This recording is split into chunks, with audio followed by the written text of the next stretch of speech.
korban perdagangan orang di Cina asal Sukabumi berinisial RR kembali ke Indonesia Selasa siang. Bersama dengan keluarganya, Reni tiba di Mapolda Jawa Barat setelah sebelumnya diamankan petugas di Konsulat Jenderal Republik Indonesia di Guangzhou, Cina. Tindak pidana perdagangan orang. Hal ini berdasarkan data kematian korban TPPO yang jumlahnya mencapai hampir 2.000 Hadir dengan informasi dijanjikan bekerja sebagai penyanyi di Malaysia dengan gaji yang menggiurkan, seorang warga Kabupaten Asahan Sumatera Utara justru jadi korban perdagangan orang di Kamboja. Halo teman-teman semua, jadi pada kali ini kelompok kami akan mengambil studi kasus tentang tindak pidana perdagangan orang berkedok kawin kontrak ke Cina. Nah, seperti apa kasus tersebut dalam skema bagan sistem politik Almond? Simak video ini sampai habis ya. Dadah! Nah, 2, 3.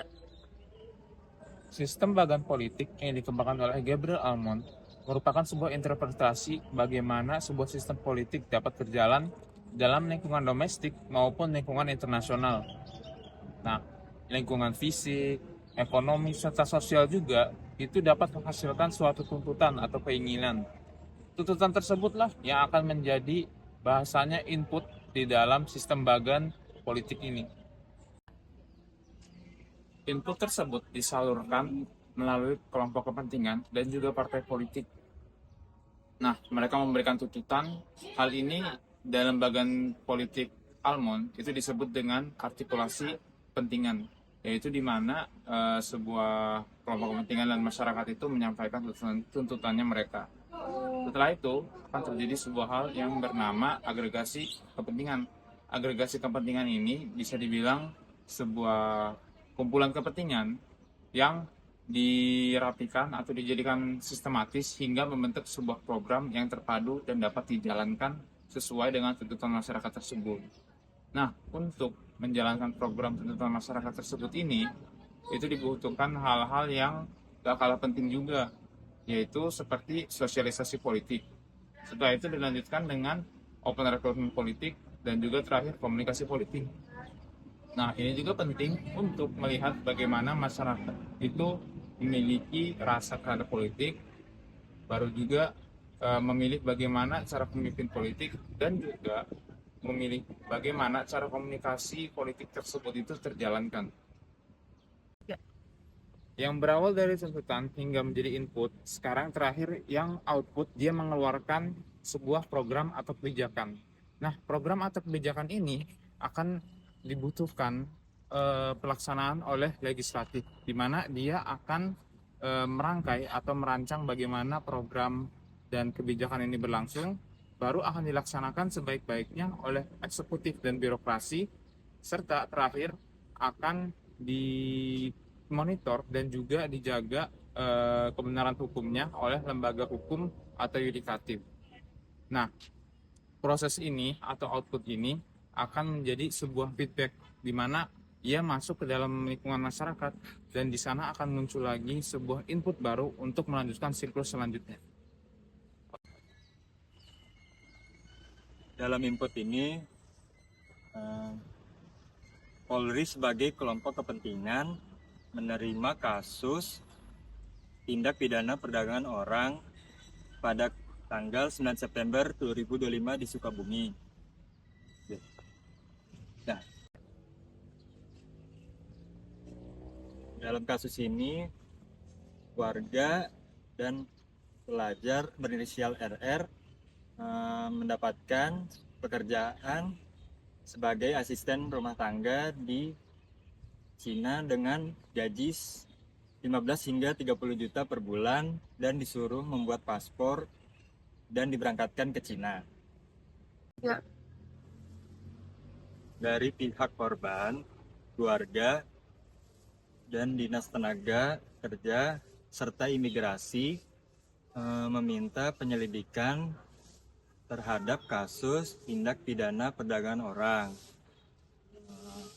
Input ini menerima laporan dari aparat menjadi awal untuk menangani kasus tindak pidana perdagangan orang. Input kelompok kepentingan dalam kasus ini, Kepolisian Negara Republik Indonesia melalui Kepolisian Daerah Jawa Barat menerima laporan dari masyarakat mengenai dugaan tindak pidana perdagangan orang TPPO dengan modus perekrutan tenaga kerja dan kawin kontrak ke Cina. Laporan tersebut tercatat dalam laporan polisi pada 9 September 2025 di Polres Sukabumi, kota, dan menjadi titik awal bagi aparat kepolisian untuk melakukan penyelidikan terhadap jaringan perdagangan orang yang terlibat. Kasus ini bermula dari perekrutan seorang perempuan asal Kabupaten Sukabumi yang dijanjikan pekerjaan dengan asisten rumah tangga di Cina dengan gaji sekitar 15 juta hingga 30 juta rupiah per bulan. Setelah direkrut oleh pelaku, korban diarahkan untuk membuat paspor di Bogor dan dipersiapkan untuk keberangkatan ke luar negeri. Namun pada kenyataannya korban tidak ditempatkan sebagai pekerja seperti yang dijanjikan, melainkan dipaksa menjalani pernikahan kontrak dengan seorang warga negara Cina sebagai bagian dari praktik perdagangan orang. Informasi mengenai kasus ini tidak hanya berasal dari laporan korban, tetapi juga dari keluarga korban, rekan kerja korban, serta beberapa pihak terkait seperti Dinas Tenaga Kerja Kabupaten Sukabumi dan pihak imigrasi Bogor yang turut memberikan keterangan kepada penyidik. Selain itu, penyidik juga mengumpulkan berbagai barang bukti seperti dokumen paspor korban, foto para pelaku, serta perangkat komunikasi yang digunakan dalam proses perekrutan dan pengiriman korban. Berbagai informasi laporan serta bukti tersebut kemudian menjadi input dalam sistem politik menurut skema Almond, di mana tuntunan masyarakat terhadap perlindungan dari kejahatan perdagangan orang mendorong aparat penegak hukum untuk melakukan tindakan. Dengan kata lain, laporan masyarakat, data dari lembaga terkait, serta bukti yang ditemukan oleh penyidik menjadi dasar bagi kepolisian untuk menindaklanjuti kasus TPPO ini dan mengungkap jaringan pelaku yang terlibat. Masuk ke tahap proses. Polisi memeriksa para saksi yang terdiri dari keluarga korban, rekan kerja, Dinas Tenaga Kerja Kabupaten Sukabumi, serta pihak imigrasi Bogor. Selanjutnya, polisi melakukan penyelidikan dan penyidikan, yang dimana penyelidikan hasil dari penyidik tersebut, polisi menemukan barang bukti berupa 1 lembar paspor atas nama korban, 4 lembar foto terlapor, 1 unit handphone, dan 2 dompet kulit berwarna hitam dan coklat. Nama korban, 4 lembar foto terlapor, 1 unit handphone, dan 2 dompet kulit berwarna hitam dan coklat. 3. Masuk ke bagian output. Apa sih itu output? Output merupakan bagian ketiga dari bagian sistem politik Gabriel Almond. Di dalam output sendiri terdiri dari pembuatan kebijakan, penerapan kebijakan, maupun penghakiman kebijakan. 3. Pada contoh kasus ini, para penyidik memberikan kebijakan kepada para pelaku berupa Pasal 4 Undang-Undang Republik Indonesia Nomor 21 Tahun 2007 yang berisi pemberantasan tindak pidana perdagangan orang dengan ancaman hukuman penjara minimal 3 tahun dan maksimal 15 tahun, disertai denda maksimal 600 juta rupiah. Kebijakan ini dapat dikeluarkan atas tindakan para pelaku yang mereka lakukan. Apa sih itu TPPO? TPPO merupakan sebuah singkatan dari tindak pidana perdagangan orang, yang dimana merupakan sebuah kejahatan serius yang dapat menimpa siapa saja, tanpa memandang usia, jenis kelamin maupun latar belakang. Korbannya bisa anak-anak, remaja, hingga orang dewasa. Para pelaku menggunakan berbagai modus untuk menjerat korban, seperti tawaran kerja palsu, pernikahan pesanan, maupun janji hidup mewah di luar negeri. Nah, dari pengertian di atas, hari ini kita akan ngebahas satu contoh kasus TPPO yang terjadi di Indonesia, yaitu kasus TPPO berkedok kawin kontrak ke Cina yang terjadi di Provinsi Jawa Barat. Nah, langsung aja kita masuk ke contoh kasusnya. Kasus ini berawal dari laporan polisi Jawa Barat pada tanggal 9 September 2025. Modus operasi para tersangka yaitu merekrut korban perempuan asal Kabupaten Sukabumi dengan iming-iming pekerjaan sebagai asisten rumah tangga di Cina dengan gaji antara 15 juta rupiah hingga 30 juta rupiah per bulan. Korban kemudian diarahkan membuat paspor di Bogor dan disekap di rumah seseorang berinisial YF alias A. Sebelum dipaksa menikah, kontrak dengan warga negara Cina berinisial TTC. Korban diketahui berinisial RR, seorang pelajar asal Sukabumi yang sehari-hari bekerja sebagai buruh pabrik di daerah Cikembar. Dalam kasus ini, korban dijanjikan mahar sebesar 40 juta rupiah, namun hanya menerima 25 juta rupiah. Bahkan, korban diduga mengalami kekerasan seksual oleh warga asing tersebut dan tidak dipulangkan ke Indonesia sesuai perjanjian awal. Kedua tersangka mendapatkan keuntungan sebesar 2,5 juta rupiah dari biaya transportasi dan akomodasi selama proses tersebut. Polisi juga telah memeriksa 8 orang saksi, termasuk keluarga korban, rekan kerja, pihak Dinas Kerja Kabupaten Sukabumi, serta pihak imigrasi Bogor. Dari hasil penyelidikan, penyidik menyita beberapa barang bukti, antara lain 1 lembar printout paspor atas nama korban, 4 lembar foto terlapor, 1 unit handphone, dan 2 dompet kulit berwarna hitam dan coklat. Atas perbuatannya, para tersangka dijerat dengan Pasal 4 Undang-Undang Republik Indonesia Nomor 21 Tahun 2007 tentang Pemberantasan Tindak Pidana Perdagangan Orang, dengan ancaman hukuman penjara paling singkat 3 tahun dan paling lama 15 tahun. Serta denda maksimal 600 juta rupiah.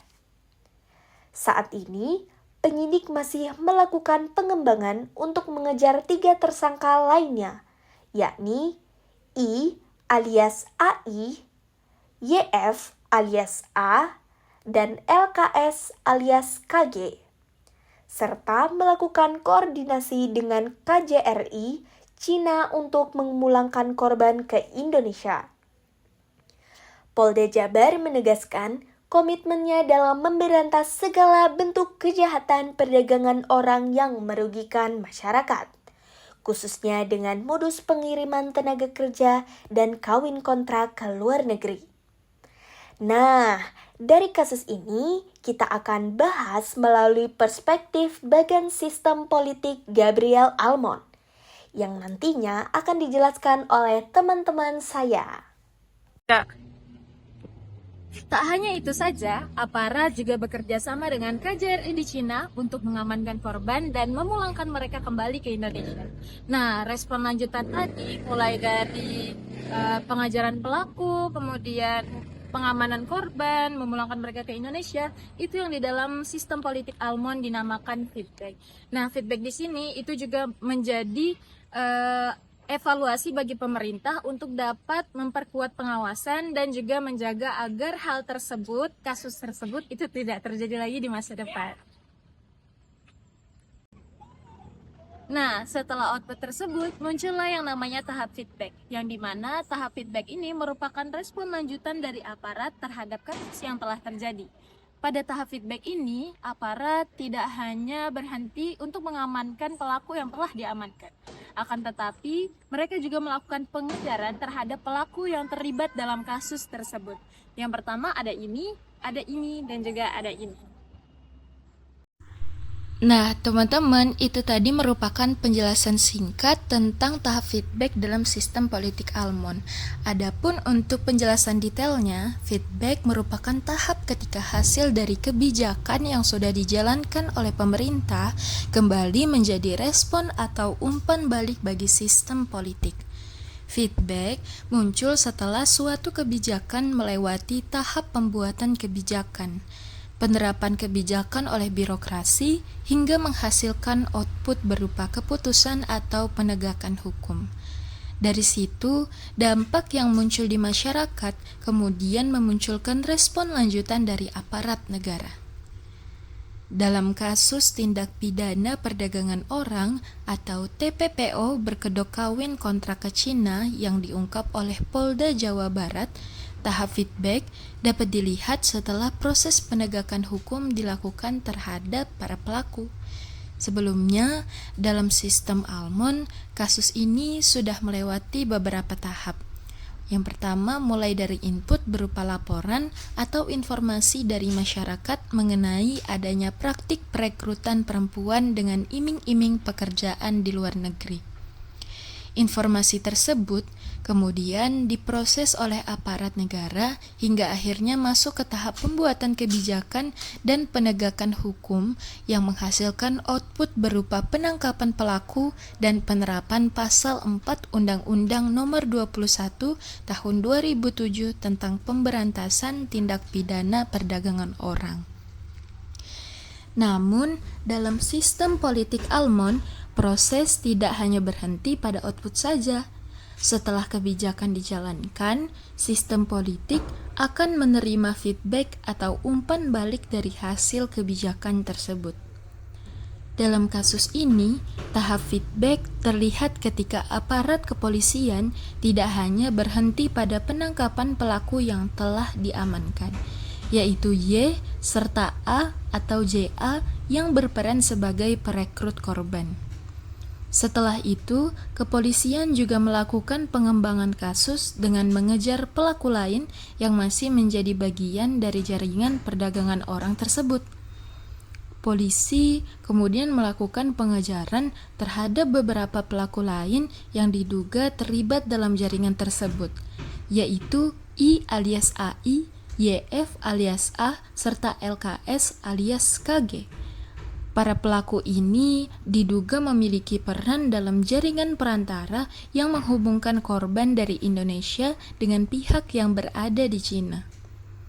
Upaya pengejaran ini menunjukkan bahwa penegakan hukum tidak berhenti pada satu titik, tetapi terus dikembangkan untuk mengungkap jaringan perdagangan orang secara lebih luas.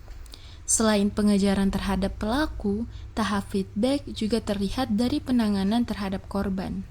Dalam berita tersebut dijelaskan bahwa aparat kepolisian bekerja sama dengan Konsulat Jenderal Republik Indonesia atau KJRI di Cina untuk memastikan kondisi para korban serta menyiapkan proses pemulangan mereka kembali ke Indonesia. Kerjasama ini dilakukan agar para korban dapat diamankan terlebih dahulu sebelum dipulangkan ke tanah air. Proses pemulangan korban ini merupakan bagian penting dari respon negara terhadap dampak dari kejahatan perdagangan orang. Dalam konteks sistem Almond, langkah ini menunjukkan bagaimana birokrasi dan lembaga negara merespon hasil dari kebijakan yang sudah dijalankan. Tidak hanya fokus pada penindakan terhadap pelaku, tetapi juga memberikan perlindungan kepada warga negara yang menjadi korban. Dengan demikian, dalam perspektif teori sistem politik Almond, kasus ini menunjukkan bahwa setelah kebijakan dijalankan dan menghasilkan output berupa penegakan hukum, sistem politik kemudian menghasilkan feedback berupa tindakan lanjutan seperti pengejaran pelaku lain, pelindungan korban, serta upaya pemulangan korban ke Indonesia. Nah, umpan balik ini yang kemudian menjadi bahan evaluasi bagi pemerintah untuk memperkuat pengawasan terhadap praktik perdagangan orang, meningkatkan perlindungan bagi masyarakat, serta mencegah agar kasus serupa tidak kembali terjadi di masa depan. Aku Bagan. Aku input. Aku proses. Aku output. Aku feedback. Bersama-sama Kami kami adalah adalah sistem. Terima kasih.